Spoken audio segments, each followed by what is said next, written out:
ఓం నమః శివాయ. ఓం నమో నారాయణాయ. ఓం శ్రీ స్వర్ణాకర్షణ కాల భైరవాయ నమో నమః. ఓం శ్రీ నరదృష్టి నివారణ కాల భైరవాయ నమో నమః. ఓం గణానాం త్వా గణపతిం అవామహే కవిం కవేనాపవస్రవస్తవం జ్యేష్ఠరాజం బ్రహ్మణస్వత ఆన శృణ్వన్నోతభిస్సీదసాదనగం శ్రీ మహాగణాధిపతయే నమః. ఓం ఆదిత్యాయ సోమాయ మంగళాయ బుధాయ చ గురుశుక్రశనిభ్యశ్చ రాహవే కేతవే నమో నమః. హరి ఓం. మా ఛానల్కి స్వాగతం. చూస్తున్న వీక్షకులకు ప్రేక్షకులకు ప్రియ కాలభైరవ భగవద్బంధులకి స్వాగతం పలుకుతూ మమ్మల్ని ఎంతగానో ఆదరిస్తూ ఉండబడినటువంటి ప్రియ సోదరి మనులకు అందరికీ, సనాతన ధర్మ సంరక్షకులకు అందరికీ కూడా నూతన తెలుగు ఉగాది పండగ శుభాకాంక్షలు. శ్రీ క్రోధినామ సంవత్సరంలో అందరికీ నిండు నూరేళ్ల ఆయురారోగ్యాలను ప్రసాదించాలని, వారాలు 7, తిథులు 15, నక్షత్రాలు 27, రాసులు 12, లగ్నాలు 12, మహర్దశలు 9, అలాగనే షడ్రుచుల సమ్మేళనమే 6 ఋతువులతో కూడుకున్నటువంటి తీపి, కారం, పులుపు, చేదు, వగరు అనేటువంటిది ఎలా ఉంటుందో మనిషి జీవితంలో కష్టాలు సుఖాలు ఎప్పుడు ఉంటాయి. ఎవరి జీవితంలో కూడా ఎప్పుడు కూడా పూర్ణిమ శాశ్వతం కాదు, అమావాస్య అనేటువంటిది ఎప్పుడు అడ్డంకి కాదు అని చెప్పి గుర్తుపెట్టుకోవాలి. కనుక ఈ 360 రోజులు ఈ క్రోధినామ సంవత్సరంలో 30 సంవత్సరాల తర్వాత శని భగవానుడు తన సొంత గృహంలో ఉండగా వచ్చినటువంటి క్రోధినామ సంవత్సరం కావడం వలన అందరికీ నిండు నూరేళ్ల ఆయురారోగ్యాలని, విద్య, ఉద్యోగ, వ్యాపార, రాజకీయ, సేవారంగ కార్యక్రమంలో అన్నింటా విజయం సాధించాలని కోరుకుంటూ ఈ సంవత్సరంలో అందరికీ తెలుగు ఉగాది పండుగ శుభాకాంక్షలు. ద్వాదశ రాశిలో గ్రహ గమనాన్ని ఒకసారి వీక్షింపచేద్దాం. మేషరాశిలో గురు సంచార స్థితి, కన్యరాశిలో కేతు భగవాను సంచార స్థితి, కుంభరాశిలో శనిచర స్వామివారు స్వక్షేత్ర సంచార స్థితి, మీనరాశిలో రాహు సంచార స్థితితో ద్వాదశ రాశిలో గ్రహ గమనాలు ఈ విధంగా ఉన్నాయి.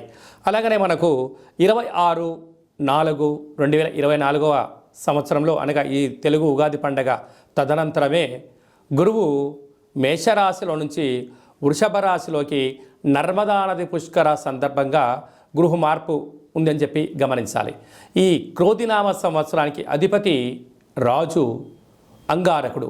ఎందుకనగా ఈ సంవత్సరము మనకు తెలుగు ఉగాది పండగ మంగళవారం రోజు అవ్వడం వలన, మంగళవారానికి అధిపతి కుజ భగవానుడు అవ్వడం వలన, ఈ సంవత్సరానికి రాజు కుజుడు అవ్వడం వలన నిత్యము అనేక మంది క్రోధము, ఆవేశము అనేటువంటి పరిస్థితుల్లో ఉండడము, ఎర్రటి నేలలు, ఎర్రటి పంటలు బాగా పండడము, అద్భుతమైనటువంటి కందులు, మిరప, ఎర్రటి నేలలు, సంపూర్ణమైనటువంటి ఆహార ధాన్యాల ఉత్పత్తులు చాలా అద్భుతంగా ఉంటాయని చెప్పి కూడా గమనించగలగాలి. కాకపోతే ప్రజలందరూ కూడా ధర్మ మార్గంగా, ఆధ్యాత్మికంగా ఉండడము, తల్లిదండ్రులను, గురువులను, ధర్మాన్ని ఎవరైతే ఆచరిస్తారో వారికి రుణభయం, రోగభయం, శత్రుప్రయం, ప్రమాదాలు తొలగిపోతాయని చెప్పి కూడా గమనించగలగాలి.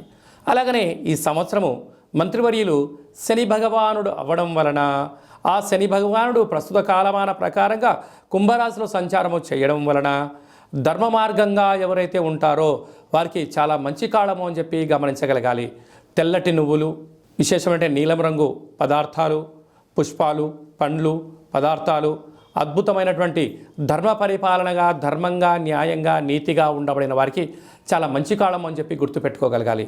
ఎవరైతే అధర్మంగా ఉంటారో, అన్యాయంగా ఉంటారో, రాక్షస జీవన విధానంగా ఉంటారో, గతి తప్పిన జీవన విధానం ఎవరైతే అలవర్చుకుంటారో వారికి అనేక ఇబ్బందులు ఉంటాయని చెప్పి కూడా గమనించగలగాలి. ఈ సంవత్సరము పశుపాలకుడు కృష్ణ పరమాత్ముడు అవడం వలన గోవులు, పశువులు సమృద్ధిగా ఆయురారోగ్యాలుగా ఉండడం, మంచి పాడి, మంచి పంట, ఐశ్వర్యము, సుఖవంతమైన జీవనం ఉండడం జరుగుతుంది అని చెప్పి గమనించాలి. కాకపోతే ఈ సంవత్సరము శుక్రుడు అనేక రకాలమైనటువంటి ప్రభావం అధికంగా ఉండడం వలన అనేక మంది నిత్యము రోజు నూతన వస్త్రాలకు, బంగారు ఆభరణాలకు, వజ్ర వైడూర్యాలకు, విలాసవంతమైన జీవితాలకు, ఆధ్యాత్మిక తీర్థయాత్ర కార్యక్రమాలకి మొగ్గు చూపడం జరుగుతుంటుంది. కాకపోతే విచక్షణారహిత జీవితాన్ని పొందడానికి, మద్యమత్తు మాంసాల జీవితాన్ని పొందడానికి ఎక్కువ మంది మక్కువ చూపించే పరిస్థితి ఉంటుంది. కనుక దయచేసి అలా వెళ్లకుండా ఆధ్యాత్మికమైన చింతనతో మీరు ఉండగలిగితే ఈ సంవత్సరము అందరికీ పట్టిందల్లా బంగారం అయ్యేటువంటి యోగ్యత కనపడుతుందని చెప్పి గమనించాలి. తులారాశి వారికి శ్రీ క్రోధినామ సంవత్సరంలో ఆదాయ వేళలేంటి, ఏ విధి విధానాలు పాటించాలో ఈ వీడియోలో సవివరంగా సంపూర్ణంగా తెలుసుకుందాం. తులారాశిలో ఏ నక్షత్రాలు వస్తాయనగా చిత్తా నక్షత్రంలోని 3వ పాదం, 4వ పాదం, స్వాతి నక్షత్రంలోని 4 పాదాలు, విశాఖ నక్షత్రంలోని 1, 2, 3 పాదములు కలిపితే తులారాశి. తులారాశికి అధిపతి శుక్రుడు. ఈ శుక్ర భగవానుడు ఈ సంవత్సరము సేనాధిపతి, అర్ఘ్యాధిపతి, మేఘాధిపతి అవ్వడం వలన వీరికి సస్యశ్యామలమైన జీవన విధానం, జీవితం పైన ఒక ప్రణాళిక, విజయానికి ఎలా ప్రగతి 10 మెట్లు అన్నట్టుగా వీరు చక్కబెట్టుకోవడంలో అద్భుతమైనటువంటి జీవన శైలి వీరు సొంతం కాబోతుందని చెప్పి గమనించాలి. కాకపోతే వీరి యొక్క ఆదాయం 2, వ్యయం 8. అధికంగా ఖర్చు పెట్టేటువంటి రాశులలో తులారాశి కూడా ఒకటి అని చెప్పి గమనించాలి. అంటే ఆదాయం ₹2 ఉంటే ₹8 ఖర్చు పెట్టబోతున్నారు అంటే ₹6 అదనంగా సంపాదించడానికి సమయాన్ని ఏర్పాటు చేసుకోవాలి. అధికస్య అధిక ఫలితం అన్నట్టుగా కొద్దిపాటి సోమరితనాన్ని పక్కన పెట్టి ప్రణాళికాబద్ధంగా ఒక జాబ్ చేసేవాళ్ళు పార్ట్ టైం జాబ్ ఎత్తులాడుకోగలిగినట్లయితే ఈ ఖర్చుల్ని అధిగమించే ప్రయత్నం చేయగలగాలి. లేదు అన్నట్లయితే అప్పులు, రుణ సమస్యలు, రోగ సమస్యలు మిమ్మల్ని వెంటాడే పరిస్థితి అధికంగా ఉంటుంది. తస్మాత్ జాగ్రత్త. రాజ్యపూజ్యం 1, అవమానం 5. దయచేసి మధ్యవర్తిత్వ కార్యక్రమాలు కానీ, మీరు మధ్యలో ఉండి ఎవరికైనా డబ్బులు ఇప్పించడం కానీ, అప్పులు కానీ ఇచ్చారా సర్వము కోల్పోవడం, అప్పిచ్చిన వారు ఆ ప్రాంతం నుంచి వెళ్ళిపోవడం, మీరు ఆర్థిక ఇబ్బందులకు మీరే కేంద్ర బిందువు అవుతారు. కనుక ఈ సంవత్సరము వీలైనంత వరకు అప్పులు ఇవ్వద్దు, అప్పులు తెచ్చుకోవద్దు, వ్యసనానికి దూరంగా ఉండండి. ఖర్చును క్రమబద్ధీకరించుకోగలిగినట్లయితే రాబోయే కాలం మంచి కాలం అని చెప్పి మీరు గమనించగలగాలి.